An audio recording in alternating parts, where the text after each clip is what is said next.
Welcome to the PMX Conversations, where we explore precious metals, global markets, and the decisions that shape long-term wealth preservation.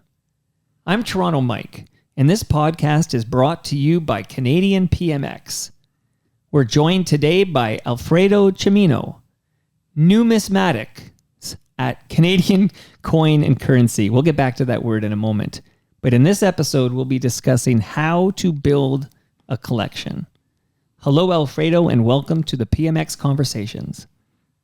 Hey, Mike. Good morning. And it's great to be here. Numismatic. Yes. That's a fun word to say, even though I wasn't sure whether I stick an S at the end of it or not. You can. Numismatic is the study of money and things of monetary value.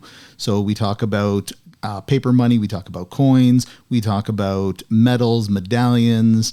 That's in a category called exonumia because it's kind of extra on top of everything else.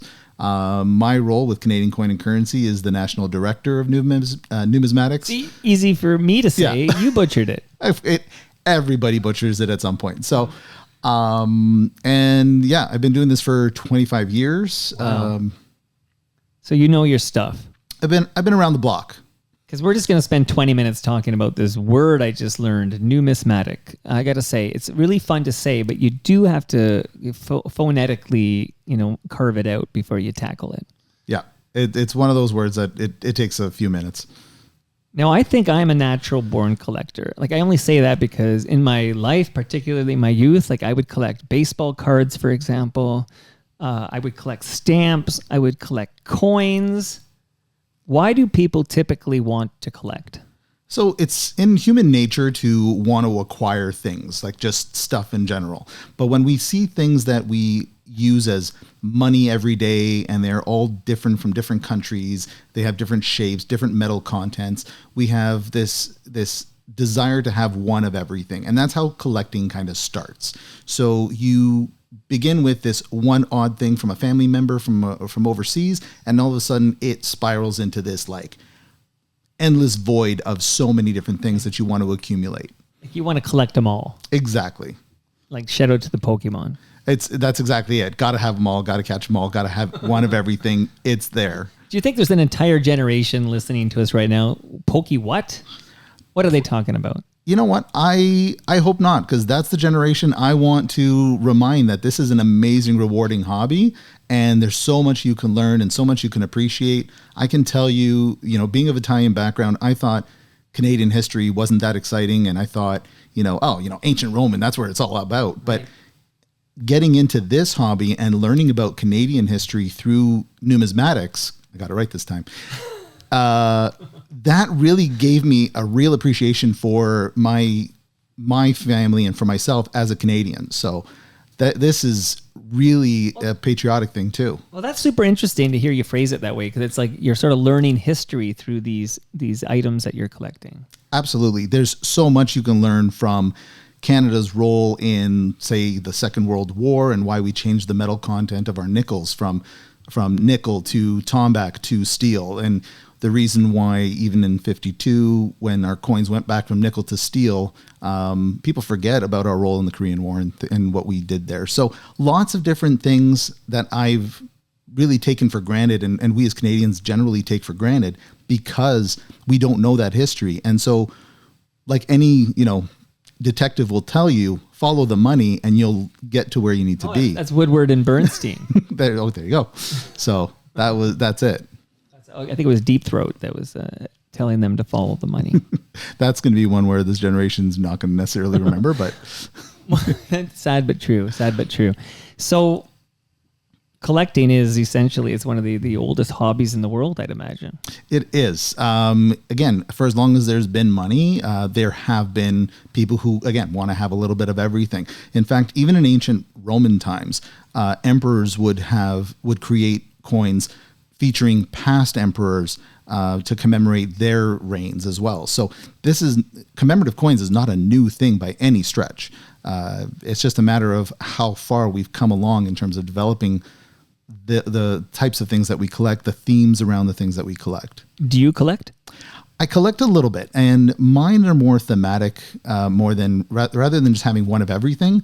my theme revolves around century coins. So being born in 1982, I like to collect coins from that end with 82. So I have an American 1882 silver dollar. I have a Canadian 1882 penny. I have a Russian 5 kopeck, this massive copper coin that is from 1782. And just having something that's 200 years older than me that has survived so long is one of those rewarding things about this hobby, that you can have something that has survived so long and will be around even long after I'm gone. I have a penny from 1982. What's that worth? Yeah, it's worth about a half a cent if in the right place. But no, the copper is actually worth more than the penny itself. Really? Yeah. See, that's why you're the, hold on, I wrote it out phonetically. That's why you're the numismatic. Numismatic. Numismatic, yeah. Okay, can you spell that for everybody before we move on? Numismatic. Okay, you passed the audition. That was the toughest question you're going to get hit with today. Like, people are still collecting. You're collecting.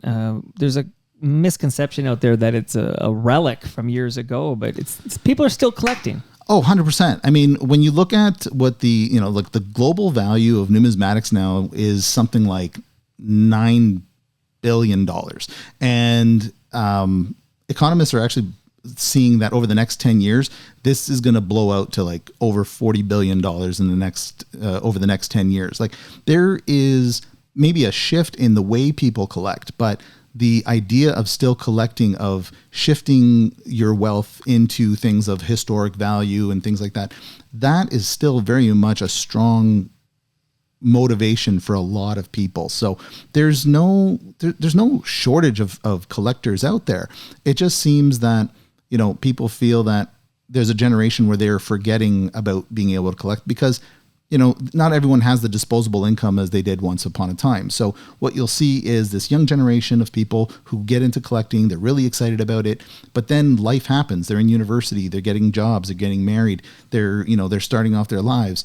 And then eventually things calm down again. And then they find that book they collected when they were a kid. And they're like, oh yeah, I remember this. This was really cool. And then they bring it into somebody like me and we'll look at them like, yeah, these are really cool. You've had these for a while, and then they start wanting to get into the things they like more thematic things like what I was talking about. And I'll just throw in there, because we both have, we have kids, different kids, but we have kids, and, and everything's digitized, right? And there seems to be this movement where everything is bits and bytes. And I feel like there's a new phenomenon where people are sort of wanting to move away from bits and bytes to a more tangible analog. Yeah.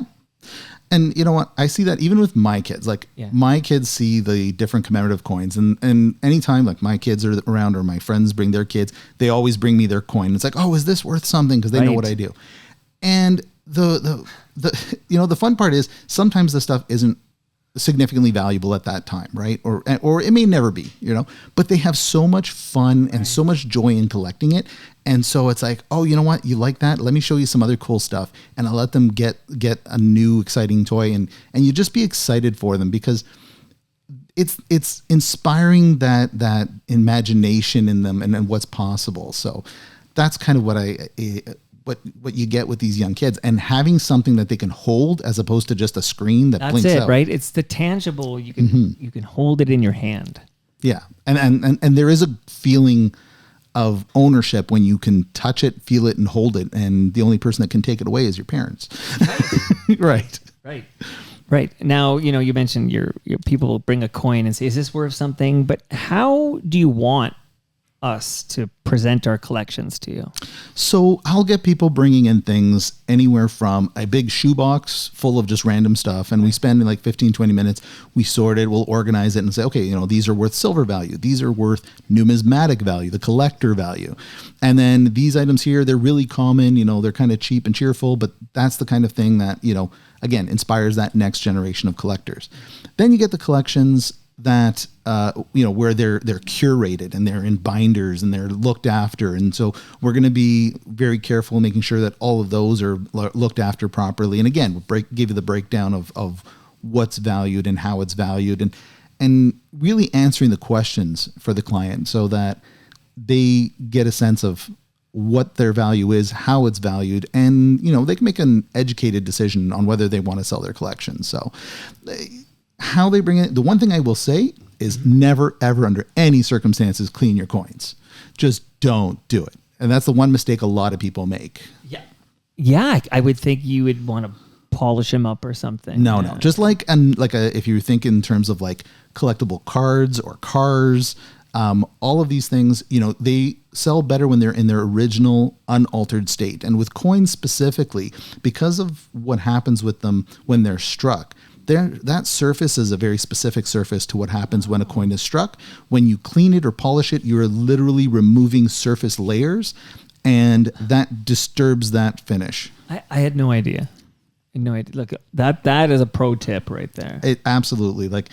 There are people that clean coins and banknotes and all that kind of stuff, and it is what it is. You can't get away with it. But the reality is, it shouldn't be done just because it does alter that finish, and you're trying to make something out of nothing. And this is where we try to stop the damage from before it starts. Now, if you're considering collectibles to be like an investment and you're doing it to make lots of money, let's say, do you need a complete collection for it to have maximum value? No. So a lot of people think that they need to have that complete collection. They have to have every year for it to be valuable. And the answer is no. There are key dates, like say silver dollars, for example, right? Canada had silver dollars from 1935 up until 1967. Now, the 1935 you'd think would be more valuable because it's the oldest, but reality is that 1948 happens to be the most valuable coin. Now, whether you have that complete collection or just that 1948, the value of that 48 is still going to be the same thing. The value of the other coins are still going to be their value. That's how we attribute the value to the collection. Anytime a complete collection is sold, they're usually, and I mean 99.9% of the time, broken down into their various parts and sold individually, because not everybody needs every single piece, but they will need that 1948 silver dollar, right? And that's the key piece. And that's great because it also will give the seller a little bit of buying leeway, because that dealer, that person who's buying that collection wants that 48. So, you got some wiggle room, right? I'm going to get slapped on the wrist by a few of the dealers in the industry when they hear this. Right. But the reality is hey, I want that coin. I want that valuable coin. So, I'll give you a little bit extra on everything else just so I can get that, and that's just what we do. Well, that's the real talk. Exactly. Okay. Right. So that 1948 silver dollar, though, is that simply a scarcity? Like if there's just fewer of them? So yeah, they only made about 18,000 of these coins, right? Don't quote me on the exact number, but it was about 18,000. And the reason for that is in 1948, when India got their independence from Great Britain, the Canadian coins used to have, King George, De Gratia et Imp Ind, meaning and Emperor of India. But when India got their independence, they couldn't have that. So while we were waiting for the dies to strike the 1948s, they took the 1947 coins, struck them with a maple leaf, and produced those. When the new dies came out for the 48s, those coins were struck, but in such low mintage that what should have been an ordinary silver dollar became the most sought after and lowest mintage silver dollar in Canadian circulation history. Okay, so now I know you can tell a story, okay? Because that was a great story. No, Well, you're a good storyteller. So now I'm hoping you'll maybe share some real-world examples of people who have presented their collection to you. Tell me a story or two. So I had one situation. I had this couple come in with some silver dollars, and they had, we're going through them, and again, it's related back to that in 1948. So we're sorting through them, and again, it was just a bunch of loose silver dollars in a bag. And we're talking about it, and they thought I was just going to buy it for the silver value. Right. So, and I'm like, well, they're like, what are you looking for? I said, well, I'm looking for better dates like 1948. And they're like, oh, what's it worth? And I said, well, they started about $500, right? Compared to, at the time, it was about $30 for a silver dollar. So, and they kind of laugh and look at each other, and they're like, oh no, yeah, we probably don't have one of those. And I'm like, probably not, but I'm going to look at it just the same. Well, sure enough, I swear, as I say these words, the next coin I flip is a 1948. Wow. So I hand it back to the couple and I said, here, just take a look at that date and just double check that for me, would you? And I keep going through all these other common junk silver dollars. And they look at each other and they're like, hold on a second. Wait, does that say 1948? I said, sure does. They're like, you're going to give me $500 for that. I'm like, no, I'm not going to do that. And they said, well, of course not. And I'm like, yeah, I'm probably going to be giving you like around $900. Wow. And they're like, whoa, what? And I said, well, yeah, it's actually in really good shape, but I want to take a closer look at it. Let me finish with these, and then I'm going to take a closer look at that. So we go through them. The rest of them are all just junk silver dollars, like super common. So I put those aside. I gave them the value on that. And the 48, I looked at it. It was a really nice coin. It was kind of like very fine to extra fine. And anyways, I ended up offering them about $1,000 for that coin.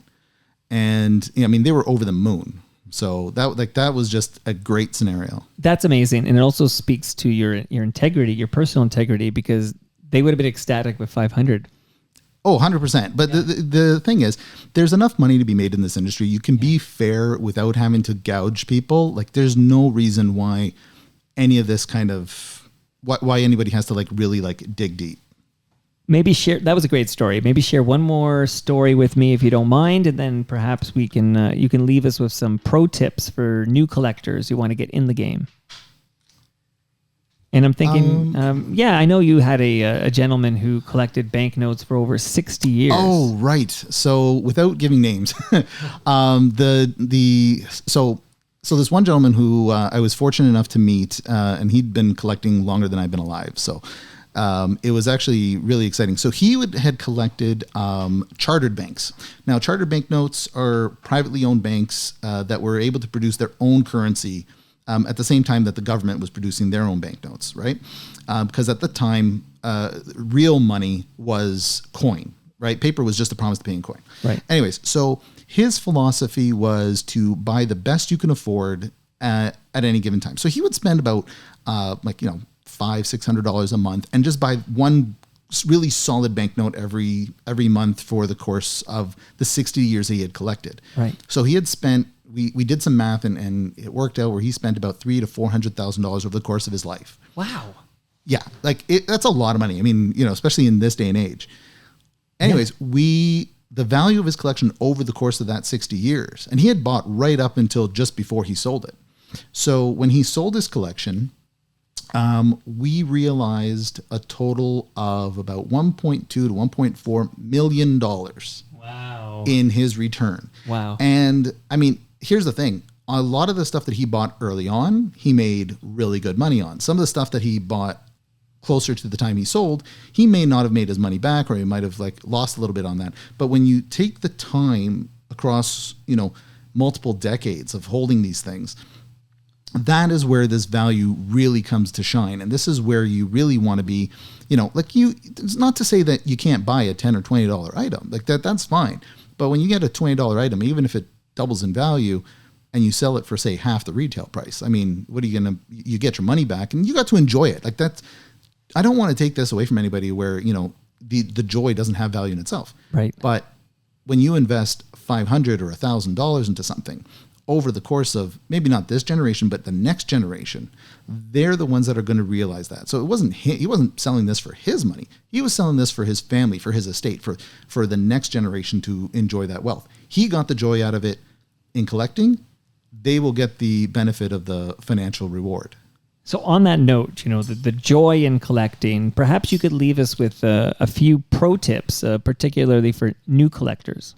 So I would say start with collect what you enjoy. If you like coins and Canadian coins, US coins, world coins, collect what you like. Just put them together, keep them organized, and save and do what you want. Don't let anybody tell you what you should or you shouldn't do. Okay, except for me, don't clean your coins. Okay, just don't clean them. Don't clean them. But stick to what you want to do, and set yourself a goal. Like, are you doing this because you're just having fun? Do you want to do this because it's a financial goal? You want to build wealth. You want to, instead of buying, some people buy paintings, you want to buy collectible banknotes or collectible coins because they're pretty. Just have fun. Don't worry about having to collect all of them, like every single piece. I would say stick to enjoying what you're doing, and just have fun and enjoy it. And really, Alfredo, it sounds like you're telling me it's about the journey. not the destination. It is the journey, not the destination. That was, yeah, like that's exactly it. Like, it's the joy of what you're going to learn as you're collecting, Right. rather than just the end goal of having everything. Because once you have it, like, there's places you can go and you can buy a complete collection. Great. Now you have it. Well, what's next? Right. But if you go and you're looking for it, and it's and you can accumulate it, you build it yourself. Like vinyl collectors when they're going through the crates. Moment when it's like, oh my gosh, is this what I think it is? I've been looking for this. That's the moment. That's exactly it. And when you score those deals, when you score those major finds, I mean, it's exciting. It gets your blood pumping, and then you get to tell your friends who are not collectors all about it, and they may not understand it, but you do. And that's the real joy about this. And they'll understand the passion that you have in the belly. Exactly. And you know what? They'll read it in your face. They'll read it in your smile. They'll read it in your attitude. And even if they don't get it, it's all good. No, you got me excited here. I'm just trying to decide what I should collect. I've got a lot of passions, but those are great tips. And I want to thank you for joining us and sharing your insights today, Alfredo. Oh, it was a pleasure. Thank you very much for having me. To learn more about Canadian PMX, visit CanadianPMX.com. You can also follow Canadian PMX on social media for market updates, announcements, and future episode releases. I'm Toronto Mike, and I'll see you in the next episode of the PMX Conversations. Thanks for listening.